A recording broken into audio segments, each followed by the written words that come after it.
করার জন্য কত আইন বানাই, কত বৈঠক করি, কত সংবাদ সম্মেলন করি। বিষ্ণু সাল্লাল্লাহু আলাইহি ওয়াসাল্লাম সংখ্যালঘুদের রাইটসের ব্যাপারে, অধিকারের ব্যাপারে যে কথা বলেছেন, শুনলে আপনি অবাক হয়ে যাবেন।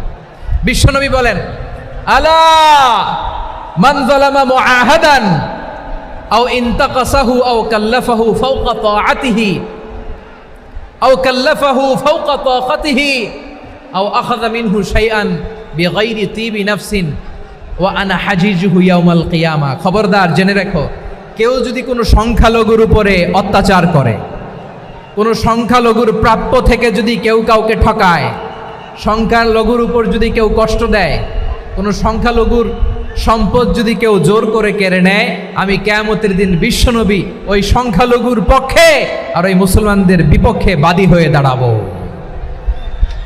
সুবহানাল্লাহ বলতে পারলেন না? আল্লাহু আকবার।